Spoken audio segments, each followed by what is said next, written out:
하나님 주신 말씀 이 시간 봉독하도록 하겠습니다. 오늘은 누가복음에 있는 말씀입니다. 우리 다시금 진도대로 가스포 프로젝트에 나가서 우리 예수님에 대해서 배우는데 누가복음 4장에 있는 말씀 우리 다 함께 일어나서 하나님 말씀 한 절씩 교독하도록 하겠습니다. 4장 21절부터입니다. 제가 한 절 읽고 여러분들이 한 절 읽고 하겠습니다. 예수께서 그들에게 말씀하셨다. 이 성경 말씀이 너희가 듣는 가운데서 오늘 이루어졌다. 사람들은 모두 감탄하고 그의 입에서 나오는 은혜로운 말씀에 놀라서 이 사람은 요셉의 아들이 아닌가 하고 말하였다. 그래서 예수께서 그들에게 말씀하셨다. 너희는 틀림없이 의사야 네 병이나 고쳐라 하는 속담을 내게다 끌어대면서 우리가 들은 대로 당신이 가버나움에서 했다는 그 모든 일을 여기 당신의 고향에서도 해보시오 하고 말하려고 한다. 예수께서 또 말씀하셨다. 내가 진정으로 너희에게 말한다. 아무 예언자도 자기 고향에서는 환영을 받지 못한다. 내가 진정으로 너희에게 말한다. 엘리야 시대에 3년 6개월 동안 하늘이 닫혀서 온 땅에 기근이 심했을 때에 이스라엘에 과부들이 많이 있었지만 하나님이 엘리야를 그 많은 과부 가운데 다른 아무에게도 보내지 않으시고 오직 시돈에 있는 사렙다 마을의 한 과부에게만 보내셨다. 또 예언자 엘리사 시대에 이스라엘에 나병 환자가 많이 있었지만 그들 가운데서 아무도 고침을 받지 못하고 오직 시리아 사람 나아만만이 고침을 받았다. 회당에 모인 사람들은 이 말씀을 듣고서 모두 화가 잔뜩 났다. 그래서 그들은 들고 일어나 예수를 동네 밖으로 내쫓았다. 그들의 동네가 산 위에 있으므로 그들은 예수를 산 벼랑까지 끌고 가서 거기에서 밀쳐 떨어뜨리려고 하였다. 함께 읽습니다. 그러나 예수께서는 그들의 한가운데를 지나서 떠나가셨다. 아멘. 자, 우리 앉으시기 전에 인사를 하는데 우리 해피 마더스 데이 인사하면서 꽃을 달고 계신 분들이 있습니다. 그분들이 어머니들이십니다. 그래서 우리 어머니들에게 특별히 해피 마더스 데이 그러면서 인사 나누시기 바랍니다. 잘 오셨습니다. 반갑습니다. 하늘 복 많이 받으세요. 해피 마더스 데이. 네, 감사합니다.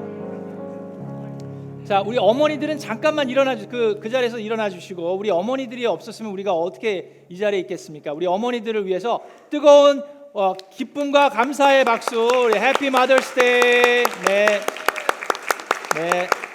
감사드립니다. 우리 어머니들. 우리 오늘 맛있는 거 또 저녁에 가족들이랑 드세요. 네, 감사합니다. 자, 오늘 하나님의 말씀, 살아있고 힘이 있는 하나님의 말씀, 우리 그 말씀을 듣고 은혜 받을 뿐만 아니라 우리의 삶이 변화되고 하나님의 자녀로 살아가는 귀한 은혜가 임할 줄로 믿습니다. 아멘. 자, 제가 설교를 하면서 말씀을 전하면서 오늘은 회당의 그 1세기에 예수님이 갈릴리 지역에 갔던 그 회당을 우리가 상상을 해야 돼요. 그래서 제가 막 왔다 갔다 하면서 여러분 자리에 갔다가도 뭐 들어오고 그럴 거니까 여러분 놀라지 마시고 말씀에 집중해 주시면 됩니다. 자, 여러분 고향에서 누가 아주 유명한 대학교에 붙었든지 아니면 경사 이렇게 축하할 만한 일이 있으면 어떻습니까?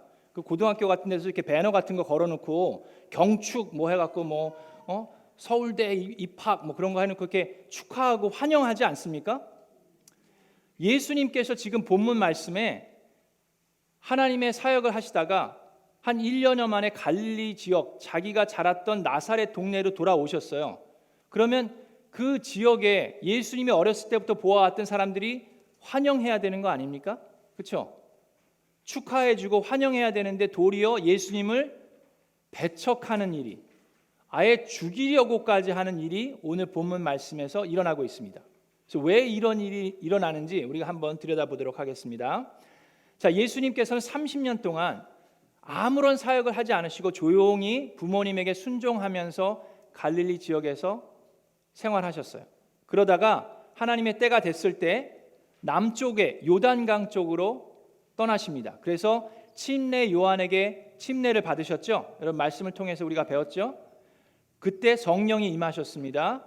그거를 비둘기처럼 임하는 성령을 보았고 그 다음에 40일 동안 금식하시면서 기도하시고 성령에 이끌려서 사탄의 시험을 무찌르셨습니다. 그렇죠? 누가복음에 보면 그 사탄의 시험을 무찌르자마자 갈릴리로 온 것처럼 보이지만 그것은 아니고 한 1년 정도 남쪽 지방에서 사역을 하셨어요. 그게 요한복음 1장부터 4장에 나와 있는 말씀입니다. 자, 그런데 예수님께서 여러 곳을 다니시면서 말씀을 가르치시고 기적을 베푸셨는데 사역을 하셨는데 예수님의 그 말씀에는 다른 랍비 선생님들과 차이점이 있었습니다. 어떤 차이점이 있었을까요? 예수님은 권위를 가지고 말씀을 전하셨고 기적을 베푸셨어요. 그 얘기는 누구에게서 들은 얘기, 누구에게서 배운 것을 전하시는 게 아니었어요. 너의 죄가 용서를 받았다라고 선포를 하셨어요. 하나님께서 너의 죄를 용서해 주기를 원한다라고 얘기한 게 아니라 너의 죄는 사함을 받았다라고 선언을 하셨어요. 권위를 가진 것처럼 다른 사람에게 받은 게 아니라 본인의 권위로 말씀하시고 기적을 행하셨어요. 그래서 많은 사람들이 그것을 보면서 예수님을 칭송하고 예수님에 대해서 관심을 가지기 시작했습니다. 자, 그런 상황이에요. 그리고 1년 정도가 지나면서 사역을 하시다가 다시금 북쪽 갈릴리 지역 예수님이 자랐던 그 나사렛 회당에 오셔서 말씀을 전하시는데 오늘 본문 말씀에 보니까 여기 보니까 늘 하시던 대로 16절에 회당에 들어가셔서 예배를 드리셨다라고 되어 있습니다. 그 얘기는 예수님도 어렸을 때 자라면서 나사렛에 있는 회당에서 항상 안식년 때는 들어가셔서 예배를 드리신 거예요. 자, 근데 오랜만에 나타나셨습니다. 근데 여러분, 우리가 이 본문을 이해하기 위해서 왜 이 사람들이 화를 냈는지를 이해하기 위해서는 그 당시의 그 좀 문화와 배경을 이해하는 게 필요합니다. 여러분, 회당과 성전과는 차이점이 있습니다. 그 차이점 아세요? 자, 성전은 예루살렘 한 군데만 있는 딱 하나밖에 없습니다. 그 성전에서만 모세의 율법에 따라서 제사를 지낼 수 있었어요. 짐승을 잡고 번제를 드릴 수 있는 것은 성전에서만 할 수 있습니다. 자, 그런데 주전 BC 586년도에 바벨론이 예루살렘을 침략하고 무너뜨리면서 성전을 무너뜨렸어요. 그래서 유대인들이 디아스포라가 시작됐습니다. 곳곳으로 흩어져서 살게 됐어요. 근데 곳곳에 흩어져서 거기다 뭐 다 여기저기 성전을 지을 수는 없고 모여서 소그룹으로 모인 것이 회당입니다. 곳곳에 회당을 지어놓고 거기서 안식일 때마다 모여서 하나님의 말씀을 읽고 랍비가 말씀을 가르쳤어요. 선생님들이. 자, 근데 이 회당은 뭐 지금처럼 풀타임 뭐 목회자가 있어서 그 한 사람이 계속 말씀을 가르친 게 아니라 그 지역에 말씀을 가르칠 수 있는 선생님들이 돌아가면서 말씀을 가르쳤습니다. 회당은 평신도들이, 그러니까 어떻게 지금 얘기하면 이제 그 집사님들이, 장로들이 이제 회당을 관리했어요. 지금처럼 이렇게 보수가 필요하면 공사도 하고 깨끗하게 치우고 또 회당장이 있었는데 그 회당장이 오늘 누가 말씀을 전할지를 정할 수 있는 사람입니다. 그리고 랍비들이 여기저기 다녔기 때문에 사도 바울처럼 여러 회당에서 다니고 또 다른 지역에 있는 랍비가 오늘 우리 지역으로 오면 그 사람에게 회당장이 말씀을 가르칠 수 있는 그 특권을 주었어요. 그런 일들이 있기 때문에 바울도 회당을 돌아다니면서 말씀을 전했고 예수님도 여러 회당을 다니면서 말씀을 가르치셨습니다. 그리고 회당은 그렇게 안식일에 말씀을 배우는 장소뿐만 아니라 주중에는 우리 뭐 프리스쿨처럼 어린 아이들이 학교처럼 사용하기도 됐어요. 그래서 모세의 율법을 아이들에게도 가르쳐주고 했고 또한 그 지역의 법정으로서 그 코트처럼 거기서 무슨 재판이 일어나기도 하고 유대인들을 그렇게 보호하고 관리하는 그런 아주 중요한 장소였습니다.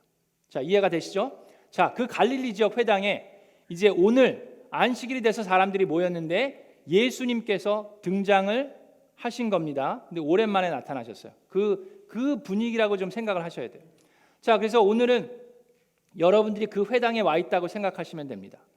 자, 사람들이 이제 수근수근 거려요. 아, 우리 회당 저기 보수 공사하는데 도대체 언제 끝난대? 뭐 그런 얘기도 하면서 한 2달 걸린다는데 좀 빨리 됐으면 좋겠다. 뭐 화장실도 못 쓰는데 뭐 그런 얘기도 하면서 근데 오늘은 누가 말씀 전하신대요? 아세요? 예수. 그래. 우리랑 같이 자랐던 그 예수? 나도 알아. 예수 어렸을 때 같이 뭐 놀기도 하고 그랬는데 그 예수가 한동안 안 보이더니 오래간만에 돌아왔네요. 예수가 오늘은 말씀 가르친대요. 근데 그거 들었어요? 예수가 남쪽에 갔다가 침례 요한 있잖아요. 침례 요한한테 침례를 받았대요. 세례가 아니라 침례를 받았대. 침례를 받았는데 그때 성령이 임했대네. 그거 들으셨어요? 그때 어떤 분이 나도 들었는데 예수가 침례만 받은 게 아니라 마귀를 쫓았대요. 그거 들으셨어요? 못 들으셨구나. 마귀를 쫓았대요. 그리고 뿐만 아니라 병든 사람을 고쳐줬대요. 그래? 와, 예수가 그런 일 대단하네. 내가 어렸을 때 좀 봤는데 좀 진짜 대단한 것 같아. 오늘 무슨 얘기를 하는지 좀 들어봐야 되겠네. 그런 식으로 지금 분위기가 잡히고 있는 거예요. 그랬을 때 예수님께서 나오셔서 성경 말씀을 이제 받으셔서 이사야서에 있는 그 이사야서가 쓰여져 있는 성경 두루마리를 받으셨어요. 근데 그 중에서 하나님께서 원하시는 그 말씀을 일부러 찾으셨는데 그게 이사야서 61장에 있는 말씀입니다. 자, 그 말씀이 18절과 19절에 나와 있는데 보여주세요. 주님의 영이 내게 내리셨다. 주님께서 내게 기름을 부으셔서 가난한 사람에게 기쁜 소식을 전하게 하셨다. 주님께서 나를 보내셔서 포로된 사람에게 해방을 선포하고 눈먼 사람들에게 눈뜸을 선포하고 억눌린 사람들을 풀어주고 주님의 은혜의 해를 선포하게 하셨다라고 말씀하셨어요. 자, 그러면서 예수님께서 아주 어마어마한 말씀을 하시는데 그 말씀은 이 성경 말씀이 너희가 듣는 가운데 오늘 이루어졌다라고 선언하십니다. 자, 이 이사야서에 있는 말씀은 무슨 얘기냐면 앞으로 구약에 예언한 말씀인데 메시아에 대한 예언의 말씀입니다.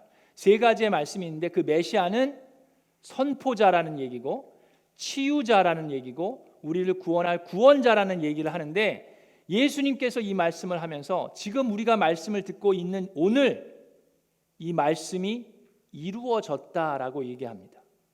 자, 그 얘기는 뭐냐 하면 성령이 나에게 예수에게 임하셨고 내가 바로 그 메시아이고 구원의 기쁜 소식을 전하는 바로 지금이 율법의 해가 아니라 이제는 은혜의 해가 시작되었다라는 것을 선포하시는 거예요. 자, 그럼 이 회당에 있는 사람들은 그걸 어느 정도 압니다. 계속해서 구약 말씀을 배웠던 사람들이기 때문에. 그래서 예수가 지금 얘기한 것이 너무나도 어마어마한 선포이기 때문에 당황해하고 있어요. 아니 지금 예수가 뭐라고 그랬어요? 본인이 구원자라고 그랬어요. 지금 들었어요? 집중해서 들어야 돼. 이거 지금 예언자래. 본인이 은혜의 해가 왔대요. 아니 그게 말이 되나? 지금 한동안 안 보이더니 뭘 잘못 먹었나? 왜 그러지? 자, 그렇게 당황하고 있을 때 예수님께서 그들의 마음을 꿰뚫어 보시고 계속해서 말씀을 하십니다. 뭐라고 말씀하십니까? 자, 23절에 예수님은 그들의 마음을 꿰뚫어 보시고는 너희는 틀림없이 의사야. 네 병이나 고쳐라 하는 속담을 내게다 끌어대면서 우리가 들은 대로 당신이 가버나움에서 했다는 그 모든 기적들, 그 모든 일을 여기 당신의 고향에서도 해보시오라고 말하려고 한다. 예수님께서 이들이 지금 말하지 않았는데 그들의 마음을 꿰뚫어 보시고 그렇게 얘기하는 거예요. 지금 예수가 당신이 메시아면 여기서도 한번 해봐. 여기서도 귀신도 쫓아보고 병 고친 사람들 고쳐봐. 그렇게 얘기하려고 그러지요. 예수님이 딱 집어서 얘기한 거예요. 그러니까 뜨끔했겠죠. 지금 회당에 있는 사람들이 뜨끔하면서 그래 그럼 한번 해봐.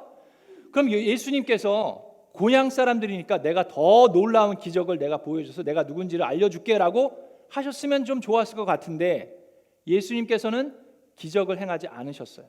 도리어 다시금 계속해서 말씀을 하십니다. 어떤 말씀을 하십니까?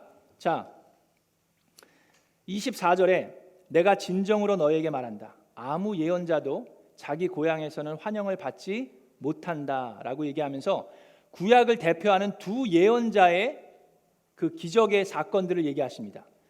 내가 진정으로 너에게 말한다. 엘리야 시대에 3년 6개월 동안 하늘이 닫혀서 온 땅에 기근이 심했을 때 이스라엘에 과부들이 많이 있었지만 과부들은 도움이 필요한 사람들이에요. 그랬는데 하나님이 엘리야를 그 많은 과부들, 이스라엘 백성들에게 도움이 필요했던 그 과부들에게 보내지 않으시고 다른 아무에게도 보내지 않으시고 오직 시돈에 있는 사렙다 마을의 한 과부에게만 보내줬다. 엘리야 시대. 그 다음에 엘리사 시대에 이스라엘에 나병 환자가 많이 있었는데 병 고침이 필요한 사람이 많이 있었는데 그들 가운데서 아무도 고침을 받지 못하고 오직 시리아 사람 나아만만이 고침을 받았다라는 이 말씀을 하세요. 근데 이 말씀을 하니까 지금 회당에 있던 사람들의 반응이 어떻게 됩니까? 이 사람들의 반응이 몹시 화를 내었다라고 얘기합니다. 자, 왜 이 사람들이 화를 냈을까요? 예수님한테 고향 사람이 돌아왔는데 그럼 좀 환영하고 그랬을 텐데 왜 화를 냈을까요? 이걸 아는 것이 정말로 중요합니다. 자, 유대인들에게 혈통이 다른 이방인들은 혐오와 증오의 대상입니다. 왜 그러냐 하면 그게 아주 좀 극심한 정도. 어떤 유대인들은 심지어는 그 이방인들은, 유대인이 아닌 이방인들은 하나님께서 이방인들을 만든 이유는 지옥의 불의 연료로 삼기 위해서 만드셨다라고 생각할 정도로 아주 극심하게 증오하고 혐오했어요. 자, 그 이유는 무엇입니까? 그들 마음속에는 하나님은 무조건 내 편이다 라는 마음이 있기 때문에 그래요. 그게 무슨 말입니까? 하나님께서 이 많은 사람들 중에 유대 백성, 이스라엘 백성을 택하셔서 하나님의 선민으로 택하셨어요. 그래서 우리는 하나님의 백성이고 하나님은 우리 편이다, 내 편이다. 그래서 우리를 괴롭히는 사람들은 하나님께서 어떻게 해야 돼요? 하나님께서 벌하시고 저주해야 되고 하나님의 대적이다 라고 생각합니다. 자, 그런 상황에서 지금 예수님이 두 구약을 대표하는 두 예언자들에 대해서 얘기하는데 그 예언자들의 입장과 예수님의 입장이 동등하다라고 얘기를 합니다. 엘리야 시대도 그렇고 엘리사 시대도 그랬고 엘리야와 엘리사 시대 때 지금 여기 모여있는 이 갈릴리 지역 북이스라엘의 사람들은 하나님의 예언자의 말씀에 귀담아 듣지 않았어요. 하나님을 경외하지 않았습니다. 도리어 우상을 숭배했어요. 그래서 가뭄이 3년 반 동안 있었던 겁니다. 자, 마찬가지로 지금 예수님께서 은혜의 해라고 복음의 말씀을 전하는데 사람들은 귀담아 듣고 있지 않다라는 걸 얘기하시는데 이 사람들이 그렇게 극심하게 화를 낸 이유는 지금 누구를 얘기했어요? 시돈에 있는 한 과부를 하나님께서 도와줬다라고 얘기합니다. 이스라엘에도 과부들이 많이 있었는데, 자, 시돈은 어느 지역입니까? 여러분, 북이스라엘에 제일 악한 여왕이 있는데 그 여왕의 이름이 뭡니까? 이세벨이죠. 아합 왕의 아내였던 이세벨입니다. 근데 이 이세벨이 무엇을 했습니까? 하나님의 예언자들을 다 학살했어요. 뿐만 아니라 바알, 우상을 숭배하는 바알의 예언자들을 먹여 살렸습니다. 그래서 어떻게 했어요? 엘리야를 보내서 이 바알의 예언자들과 아세라의 예언자들과 함께 한판을 붙었잖아요. 그래서 하나님께서 불을 내리셔서 심판하셔서 그들을 다 진멸했습니다. 그거를 듣고 나서 이세벨이 어떻게 했습니까? 극심하게 화를 내며 회개한 게 아니라 화를 내고 도리어 엘리야를 죽이겠다고 했던 그 극악무도한 여왕이 바로 이세벨인데 그 시돈은 바로 이세벨의 고향이에요. 근데 하나님께서 이스라엘에도 과부들이 많은데 왜 하필 시돈에 있는 그 과부를 도와준 얘기를 지금 하냐고요. 예수님이. 하나님은 내 편이어야 되는데 마치 우리를 괴롭힌 우리의 원수 편인 것처럼 얘기하는 거예요. 그 다음에 누구를 얘기합니까? 시리아의 장군 나아만을 얘기합니다. 그 당시에 이스라엘에도 나병이 걸린 사람들이 많이 있었어요. 치유가 필요한 사람이 많이 있었는데 하나님이 엘리사를 거기 보낸 게 아니라 오직 시리아가 이스라엘을 침략하고 침공하고 사람들을 죽이고 빼앗아 갔던 사람인데 그 장군이 나병에 걸렸으면 얼씨구 잘 됐다. 더 아프게 하지는 못할 망정 그 장군을 하나님께서 치유하셨다는 얘기를 하는 겁니다. 그러니까 마치 하나님이 우리 편이 아니라 우리의 원수 편인 것처럼 지금 예수님이 얘기하는 것으로 이 회당에 있는 사람들은 받아들이고 있는 거예요. 이해가 되십니까? 그러니까 화가 났어요. 당신이 메시아는 무슨 메시아야? 일로 와봐. 그래서 예수님을 회당에서 내쫓았을 뿐만 아니라 그 회당이 산 위에 있었기 때문에 벼랑으로 끌고 가서 예수님을 밀어서 죽이려고까지 함께 고향에서 자랐던 그 예수를 죽이려고까지 하는 정도가 됐습니다. 여러분, 여기서 중요한 게 있습니다. 그런 그 사람들에게 예수님은 왜 기적을 행하면서 더 이상 설득하거나 설명하지 않았을까요? 여러분, 우리가 알아야 하는 게 있습니다. 하나님이 누구 편입니까? 하나님이 누구 편이에요? 여러분, 그 구약에 보면 그러면 구약에 있는 하나님은 이스라엘 백성을 택하셨으니까 이스라엘 백성의 편이고 지금 예수님 말씀하는 거 보니까 예수님이랑 엘리야, 엘리사는 이방인들, 유대인들이 아닌 이방인들 편이고, 그렇습니까? 그래요? 자, 지금 편가르기 하고 있는 이 회중에게 예수님께서는 무엇라고 말씀하십니까? 지금은 하나님이 내 편, 네 편을 따질 때가 아니라 지금은 바로 우리 모두가 기쁨의 은혜의 소식, 구원의 소식을 들을 바로 은혜의 때이다 라고 예수님께서는 말씀하시는 거예요. 심령이 가난한 자들에게 기쁨이 될 수 있는 구원의 소식이 선포되고 있다. 죄의 포로로 살고 있는 사람들에게 해방의 소식을 전할 수 있는 바로 그때가 지금이다. 예수님께서는 은혜의 때라고 선포하고 있는데 이 회중들은 지금 하나님은 내 편이다 네 편이다를 따지고 있는 거예요. 여러분, 그런데 안타깝게도 지금도 2023년 지금도 많은 유대인들은 예수님을 그리스도로 받아들이지 않고 있습니다. 그 당시에 갈릴리에 모였던 그 유대인들은 어느 정도 좀 이해가 돼요. 저는 예수님은 어렸을 때부터 봤는데 뭐 본인이 갑자기 한동안 안 보이다가 나타나서 메시아라고 그러고 기적도 안 보여주면서 성경 말씀 인용해 갖고 막 이렇게 얘기하니까 좀 안 믿겨지는 거 좀 이해는 되는데, 지금은 예수님께서 분명히 죽으시고 부활하신 표징을 보여주셨음에도 불구하고 아직까지도 예수님을 그리스도로 받아들이지 않는 유대인들이 너무나도 많이 있습니다. 그건 이해가 안 돼요. 왜 그렇습니까? 이것 또한 여러분들 이해하는 게 필요해요. 이걸 알아야 우리가 제대로 그들을 이해할 수 있습니다.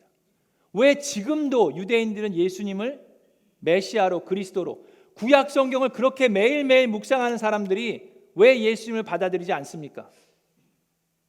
그것은 궁금하세요? 별로 안 궁금해하시네. 얘기하고 싶은 마음이 그냥 있다가도 궁금해요. 그럼 해야지. 궁금하시네. 오케이, 그럼 해야죠. 자, 구약 성경에 앞으로 오실 메시아에 대한 예언의 말씀들이 많이 수백 가지가 있어요. 근데 예수님께서 오심으로 인해서 그 많은 예언의 말씀들이 이루어진 것들이 참 많이 있습니다. 그런데 아직 이루어지지 않은 것들도 있습니다. 그럼 아직 이루어지지 않은 것들은 언제 이루어집니까? 예수님께서 재림하실 때 이루어집니다. 그런데 유대인들에게는 예수님이 하신 표징, 분명히 그것은 표징인 것을 인정해요. 그럼에도 불구하고 아직 이루어지지 않은 것들이 있기 때문에 예수님은 메시아가 될 수 없다라고 이야기합니다. 구체적인 예를 몇 가지만 들어볼게요. 자, 예수님께서 이루신 그 구약의 그 예언들은 뭡니까? 창세기 3장 15절에 뭐라고 그랬어요? 메시아는 여자의 후손으로 나올 거라고 그랬는데 예수님께서 동정녀 마리아에게 나셨어요. 그것도 이루셨고, 이사야서에는 메시아의 출생 방식과 그의 사역과 그의 죽음, 십자가의 죽음에 대해서 자세히 나와 있고 예수님께서 그것을 완벽하게 다 이루어 주셨습니다. 미가서에는 그 메시아의 출생 장소에 대해서도 등등 나와 있어요. 그 모든 것들이 예수님을 통해서 다 이루어졌습니다. 자, 그런데 예수님을 통해서 이루어지지 않은 예언들도 있어요. 그 중에 하나가 뭡니까? 이사야서 2장 4절에 보면 메시아가 오면 영원한 평화가 이 땅에 임할 거라고 그랬어요. 전쟁이 없이 이제 모두 다 평화로울 거라고 이사야서 2장 4절에 써 있어요. 근데 예수님이 오시고 부활하셨는데 전쟁이 종료됐습니까? 옛날에도 전쟁이 계속 있었고 지금은 전쟁이 없습니까? 지금도 전쟁이 있어요. 그래서 유대인들은 예수님은 메시아가 될 수 없다라고 얘기합니다. 근데 그들이 깨닫지 못하는 것은 그 나머지 예언들은 예수님의 재림 때 이루어지는 것입니다. 여러분, 자, 그거는 그럼 이해가 되는데 아무리 그래도 예수님이 부활했잖아요. 죽으시고 부활했잖아요. 그러면 믿어야 되는 거 아닙니까?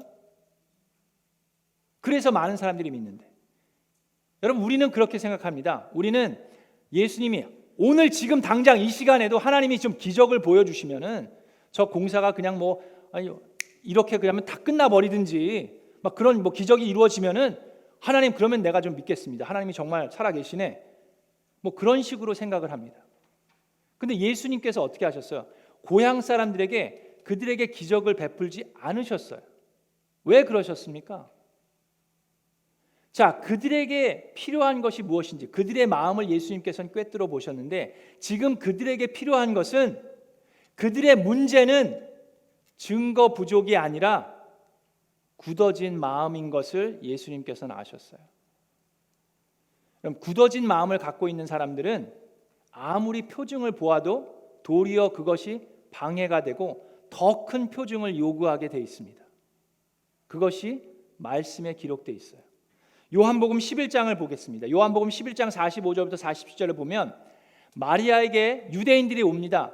왔다가 예수께서 하신 일을 본 유대 사람들 가운데서 많은 사람이 예수를 믿게 되었다. 자, 거기 그대로 보여주세요.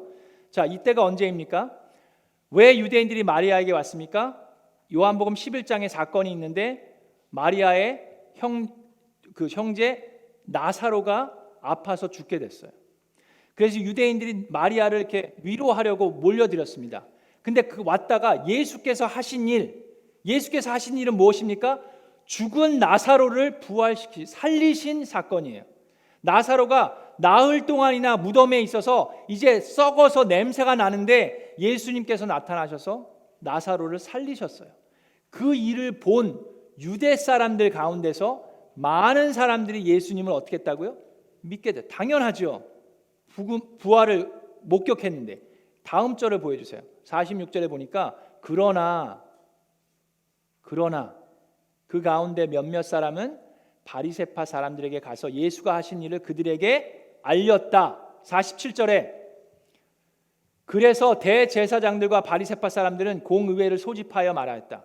그러면 예수가 정말 죽은 나사로를 살리셨어. 그가 정말 하나님의 아들이야, 메시아야. 그러면서 어떻게 합니까? 회개하고 예수님을 받아들이는 것이 당연할 것 같은데 그들은 어떻게 했어요? 이 사람이 표징을 많이 행하고 있으니 어떻게 하면 좋겠습니까? 자, 여기도 중요한 게 있습니다. 여러분 저를 보세요. 잘 보세요. 지금 유대인들도 예수님이 행한 기적들이 표징이라는 것에 대해서는 반발하지 않습니다. 그걸 의심하는 게 아니라 이것은 표징이다. 이것은 오직 하나님만이 할 수 있는 거라는 것을 인정하고 있어요, 지금. 그럼에도 불구하고 그들은 어떻게 했습니까? 이걸 어떻게 해야 되냐 의논하고 있어요. 그러면서 결국 그들이 내린 결정은 뭡니까? 11장 53절에 그날로 그들은 예수를 죽이려고 모의하였다. 부활을 목격하고 나서도 뭐 했어요? 회개하고 받아들인 게 아니라 죽이려고 모의했습니다. 그런 마음을 예수님께서 꿰뚫어 보시고 그들에게는 더 이상 기적을 행하지 않으셨어요. 그러면서 예수님께서 요한복음 12장 37절에 말씀하십니다. 예수께서 그렇게 많은 표징을 그들 앞에 행하셨으나 그들은 예수를 믿지 아니하였다. 그들의 마음이 굳어져 있기 때문입니다. 이미 예수님을 믿지 않기로 결단을 내린 사람들이에요. 그래서 누가복음 11장 29절에 예수님께서 이렇게 얘기하십니다. 이 세대는 악한 세대다. 이 세대가 표징을 구하지만 이 세대는 요나의 표징밖에는 아무 표징도 받지 못할 것이다. 요나의 표징은 뭡니까? 요나가 물고기 뱃속에서 3일 동안 있다가 뱃속에서 나왔죠. 요나의 표징은 뭐? 예수님께서 십자가에 죽으시고 사흘 만에 부활하시는 그 표징을 얘기합니다. 그 표징 외에는 이제 더 이상 이들에게 보여줄 것이 없다라고 얘기하셨는데 예수님은 그 죽으시고 부활하신 표징을 이들에게 보여주셨어요. 자, 그럼에도 불구하고 예수님을 거절하는 사람들이 그 당시에도 그리고 2023년 오늘도 우리 주변에 많이 있습니다. 여러분, 오늘 본문 말씀이 오늘을 살고 있는 저와 여러분에게 주시는 말씀은 무엇입니까? 우리가 무엇을 받아야 합니까? 어떻게 살아야 합니까? 오늘 이 자리를 떠나면서 여러분 어떻게 해야 합니까? 우리의 마음도 점점 굳어져 갈 수 있습니다. 교회를 오래 다닌다고 해서 마음이 더욱더 열리는 게 아니에요. 자연스럽게. 유대인들이야말로 회당에서 매주 안식일마다 예배를 드린 사람들입니다. 근데 그들의 마음은 이미 굳어져 있었어요. 여러분, 우리의 마음이 굳어지면 어떻게 되는지 아세요? 그러면 네 편 내 편을 가리면서 결국에는 예수님을 교회에서 쫓아낼 수도 있고 아니면 예수님으로부터 멀어져 떠나갈 수도 있습니다. 제가 지난주에 어디를 갔다 왔습니까? 우리 형제교회 포도원 교회를 다녀왔습니다. 같은 침례교회고 또 같은 가정교회를 하는, 오랫동안 같이 동역하는 우리 형제교회입니다. 근데 안타깝게도 우리 형제교회가 지난 1년 동안 어려움을 겪었습니다. 40여 개의 목장이 20여 개로 줄어들었어요. 200명의 성도들이 100명으로 줄어들었습니다. 그러는 가운데 하나님께서 주신 말씀을 가지고 담대히 가서 말씀을 전했고 또 은혜 예배가 되었습니다. 그래서 거기 목자님 한 분이 이런 메일을 주셨어요. 미라클랜드 성도 여러분, 또 목사님, 감사의 마음을 어떻게 표현할 수 있을지 모르겠습니다. 주일 예배를 통해 회복시키시는 주님의 은혜를 경험했습니다. 그리고 주님의 따뜻한 임재를 경험했습니다. 폭풍과 바람은 여전하겠지만 주님께로 가는 그 길을 두려워하지 않고 곁길로 가지 않고 묵묵히 오너라 하시는 주님을 주목하며 그 길을 걸어가겠습니다. 잘하려고 애쓰기보다 주님을 바라보며 주님께 맡기는 연습을 하겠습니다. 많이 감사합니다. 짧게 메시지를 보내주셨어요. 자, 그래서 예배가 마친 다음에 식사를 하면서 좀 물어봤습니다. 왜 이런 어려움이 있는지. 근데 한 분이 이렇게 얘기를 하세요. 떠나신 분들이랑 관계가 있으니까 한번 물어봤대요. 전화해서 왜 떠났냐고 물어봤답니다. 근데 그분이 곰곰이 생각하시더니 나도 잘 모르겠어요. 그렇게 얘기하시더래요. 그러니까 꼭 꼬집어서 어떤 사건 때문에 떠난 게 아니라 그냥 여러 가지가 겹쳐서 그런 것 같다. 그렇게 얘기를 하시더라고요. 그랬더니 그걸 듣고 있던 다른 분이 또 얘기하십니다. 목사님, 제 생각에는 성도님들은 다 목사님이 자기 편이 되기를 원하는 것 같습니다. 근데 200명 성도가 어떻게 다 목사님이 자기 편이 되겠어요? 그게 섭섭하고 서운한 게 좀 쌓이다가 그렇게 된 거 아닌가 하는 생각이 듭니다.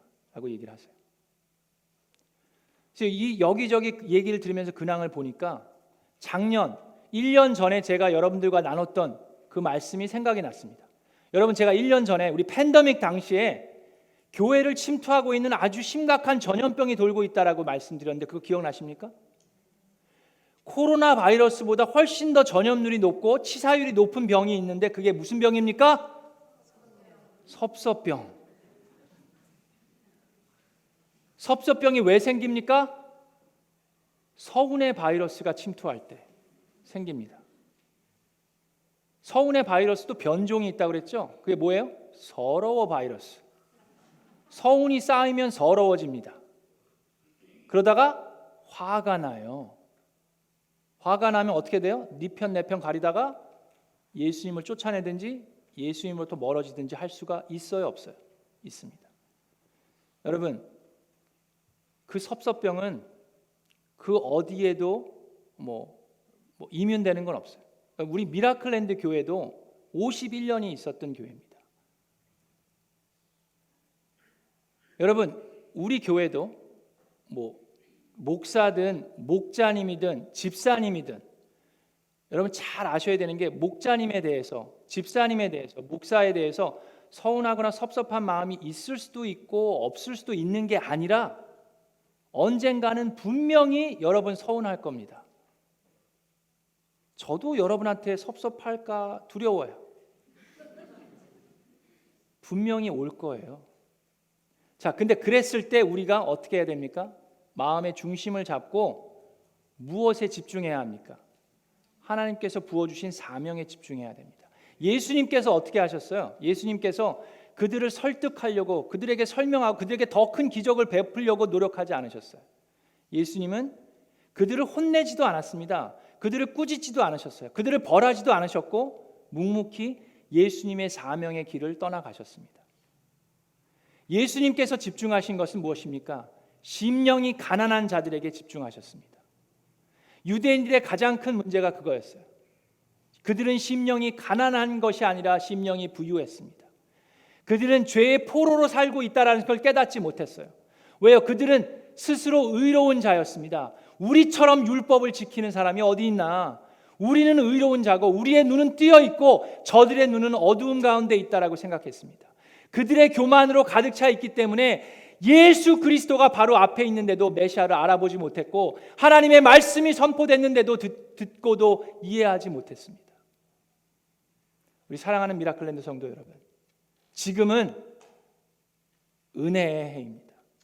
지금은 우리 모두가 구원의 기쁨으로 가득 찰 수 있는 바로 그 은혜의 시대입니다. 하나님께서 바로 그 은혜의 시대라고 우리를 부르셔서 그 사명의 자리로 부르셨고, 우리는 그 사명을 붙들고 나아가야 합니다. 섭섭병의 백신이 뭐라고요? 성령 충만 백신이 있습니다. 말씀을 묵상하고 기도하면서 그 사명을 붙들고 교회를 일으켜 세우는 귀한 미라클랜드 성도 여러분들이 되기를 주님의 이름으로 축원합니다.